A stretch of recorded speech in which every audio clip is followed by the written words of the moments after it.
কেন জানেন? সবাই সত্য কথা বলে না। সত্য কথা এখন নেই। সত্য কথা বললে ভাত পাওয়া যায় না। আজকে যে চিকিৎসা আপনাদের মাঝে নিয়ে আসছি, এই চিকিৎসাটা হলো যাদের বায়ুজনিত মাথা ব্যথা এবং চোখ ওঠা এবং পেট ফাঁপা, রক্ত অশ্ব, পুরানো সর্দি এবং কোষ্ঠকাঠিন্য, এই যেই রোগগুলি বর্ণনা করলাম, এই রোগগুলি কি উপাদান দিয়ে, কি এমন ভেষজ দিয়ে আমরা এই রোগের চিকিৎসা করতে পারবো, চলেন জেনে নিন। 1 নম্বর উপাদান হলো বড় হর্তকির খোসা লাগবে 80 গ্রাম, জংলি হর্তকি লাগবে 41 গ্রাম, আমলখি লাগবে 41 গ্রাম, বহেরা লাগবে 41 গ্রাম এবং শুকনো ধনিয়া 41 গ্রাম, ঘি, গাওয়া ঘি প্রয়োজন মতো, মধু 370 গ্রাম এবং চিনি। এবার আসেন, এই ওষুধটা আপনি তৈরি করবেন কিভাবে। তৈরটা হচ্ছে মেন। তৈরটা মেন কেন জানেন? আপনি যদি ওষুধ সঠিকভাবে তৈরি না করতে পারেন, তাহলে আপনি কোনো ফলাফল পাবেন না, ভালো ফলাফল পাবেন না।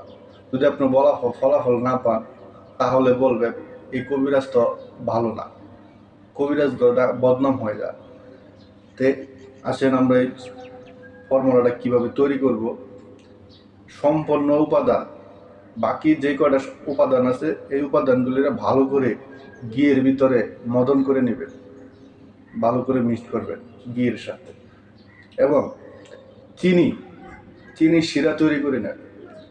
ঘিয়ের সাথে অন্য অন্য চূর্ণগুলি মদন করে চিনি শিরা করে ভালো করে শিরার ভিতরে দিয়ে একদম সুন্দর করে মিক্সড করে হালুয়া তৈরি করে নেন। হালুয়া তৈরি করার পরে যখন আপনি চুলার থেকে নামিয়ে ফেলবেন, তখন আপনি মধু দিবেন, ভালোভাবে মধু দিয়ে ভালোভাবে মিক্সড করবেন।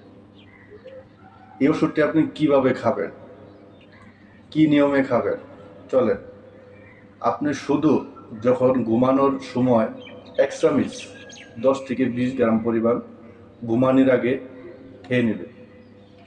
আপনি যদি এইভাবে এই ওষুধটা তৈরি করতে পারেন এবং তৈরি করে খেতে পারেন, তাহলে আমি যে রোগগুলির বর্ণনা দিছি, যেমন বায়ুজনিত মাথা ব্যথা, চোখ ওঠা এবং পেট ফাঁপা, রক্ত অশ্ব, পুরানো সর্দি এবং কোষ্ঠকাঠিন্য, অবশ্যই ফ্রেন্ডস, আমি যেই চিকিৎসাগুলি আপনাদেরকে বলে দিই, আমার চিকিৎসাগুলি আপনারা ট্রাই করবেন।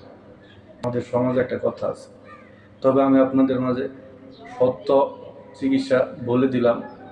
যদি আপনার বিন্দু পরিমাণ উপকার করতে পারি, আমার জন্য দোয়া করবেন। আল্লাহ যাতে আমাকে সুস্থ সবল রাখে, আমি যাতে আপনাদের মাঝে আরও ভালো ভালো চিকিৎসা নিয়ে আসতে পারি।